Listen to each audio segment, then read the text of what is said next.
여러분, 뜬 눈으로 밤을 새우지만 기도조차 할 수 없을 때가 있으시죠? 정말 고민이 되고 걱정이 되고 이 불안한 마음을 어떻게 할 수가 없어서 밤에 잠도 오지 않고 밥도 먹을 수 없고 그런 경우들이 있었던 것을 아마 기억하실 겁니다. 그랬을 때 어때요? 그 잠을 잘 수 없는 그 시간, 그 어두운 밤을, 그 길고 긴 밤을 그냥 뜬 눈으로 멍하게 있는 거예요.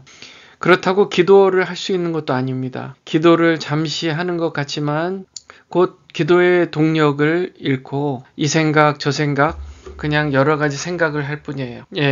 그렇게 무기력한 시간을 보냈을 때가 분명히 있으셨을 겁니다. 오늘 본문에 그 아삽이라는 사람이 아주 그 똑같은 문제입니다. 똑같은 어려움을 겪으면서 시편으로 그 마음을 표현한 그 시편이 있습니다. 그것을 한번 함께 보면서 여러분이 그런 시간을 겪을 때 그것을 어떻게 이겨낼 수 있는지, 그런 시간을 지금 보내고 계시다면 그것을 잘 이겨내고 버텨내고 승리할 수 있는 그 믿음의 승리자가 될 수 있는 방법을 오늘 말씀을 통해서 찾아보면 좋겠습니다.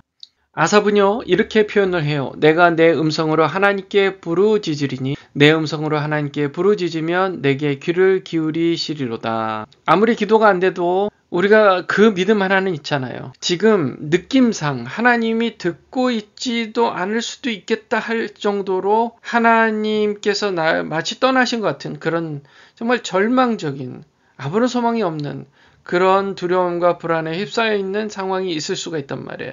그런데도 한편 마음에는 내가 내 입술을 열어 그 음성으로 하나님께 부르짖으면 하나님은 어디선가 나의 이 기도의 음성을 듣고 귀를 기울일 것이다 라는 그런 아주 작은 실오라기 같은 그런 희망이 분명히 그 마음 속에 살아있는 거예요.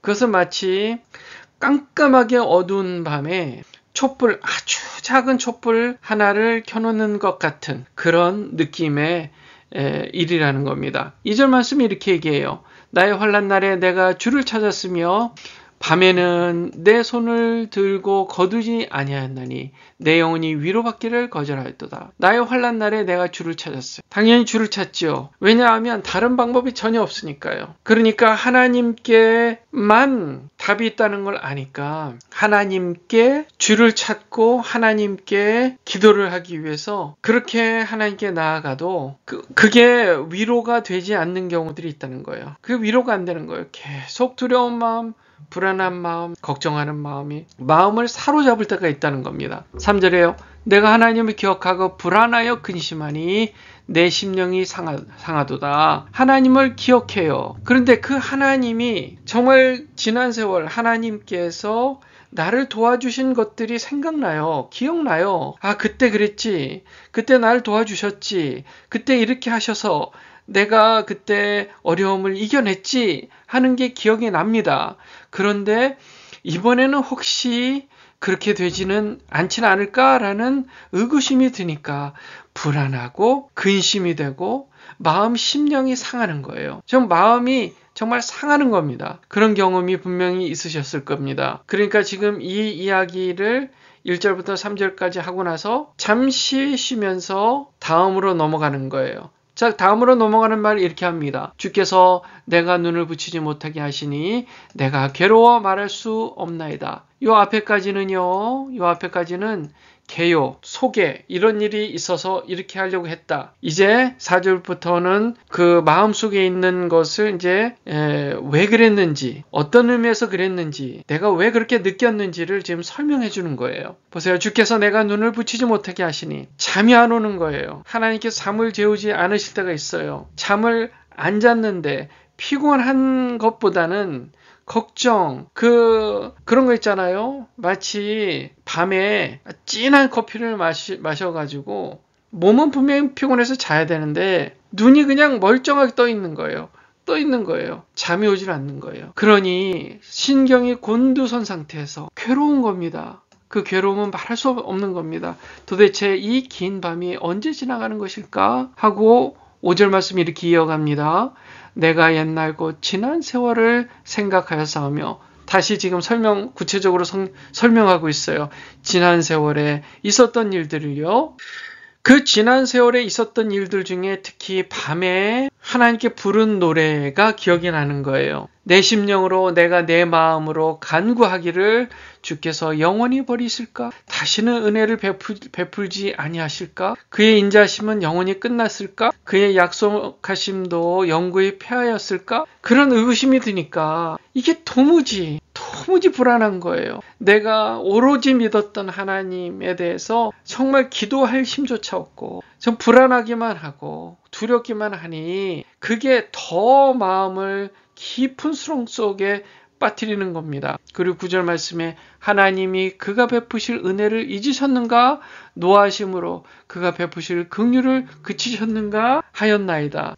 하나님이요, 그가 베푸실 은혜를 잊으신 이유가 혹시 내가 하나님 앞에 지은 죄가 있어서 그렇게 하나님께서 화를 내시는 건 아닐까로까지 생각이 되는 거예요. 내가 잘못해서 이런 결과가 있진 않아요. 그래서 그가 베푸실 긍휼, 나에 대해 나를 불쌍히 여기시고 긍휼을 베푸실 그것을 그치셨는가? 그 이유가 나에게 있는 건 아닐까까지 가니까 마음이 상하고 너무너무 힘든 겁니다. 너무 힘든 그런 상황인 것입니다. 여러분, 그럴 때일수록 입을 열어서 목소리로 더 기도하는 것. 주님 도와주세요. 하나님 도와주세요. 기도하고 싶지도 않을 순간에 정말 내가 기도하고 싶지도 않아요. 걱정이 되니까 그 걱정이 마음을 사로잡으니까요. 하나님께 기도할 마음조차 생기지 않는 순간이 있단 말이에요. 그럴 때 성령님 도와주세요. 저의 힘으로는 도무지 이 상황을 어떻게 할 수가 없습니다. 주여 도와주세요. 제가 교만했습니다. 제가 하나님을 대신하여 저의 인생을 주관하려고 했습니다. 주님, 성령께서 도와주세요. 저의 힘으로는 안 됩니다. 하고 항복하는 거예요. 항복이요. 우리가 어려움 때문에 마음이 겸손해지는 이유는 하나님 앞에 항복하라는 얘기입니다. 항복이에요. 목소리를 내서 기도를 하되 항복하는. 하나님, 항복합니다. 저는 아무 능력도 없고 아무것도 할 수 없습니다. 저는 하나도 의롭지 않고 저는 믿음이 좋다고 그냥 생각했는데 이렇게 힘드니까 한꺼번에 무너져 버리네. 주여 도와주세요. 긍휼히 여겨주세요. 저는 아무것도 아닙니다. 그저 하나님을 위한 그냥 먼지만도 못한 인생에 불과합니다 하고 항복하시면 그때부터 하나님께서 역사하시고 그 마음에 위로함을 주실 줄 믿습니다. 힘을 주실 줄 믿습니다. 소망과 희망을 주실 줄 믿습니다. 여러분 한번 해보세요. 항복합니다. 주님 없이는 안 되겠습니다. 하나님 저를 용서해 주세요. 제가 할 수 있었다고 생각한 교만을 용서해 주세요. 항복합니다. 도와주세요. 그렇게 기도하는, 그래서 위로함을 받을 수 있는 그런 인생들 다 되시기를 축원합니다. 기도하겠습니다. 거룩하신 하나님, 우리 인생 너무나 부족하고 연약한데 교만, 자기의 때문에 하나님을 하려고 하는 그런 잘못됨을 용서해 주시옵소서. 주여, 우리가 매일 순간 정말 잘 될 때도 잘 안 될 때도 주님 앞에 항복하고 겸손하게 하나님께 모든 것을 맡겨드린 주님만 바라는 우리가 되게 해 주시옵소서. 우리 인생은 우리 것이 아니라 하나님의 것임을 다시 한번 인정하며 예수님의 이름으로 기도합니다. 아멘.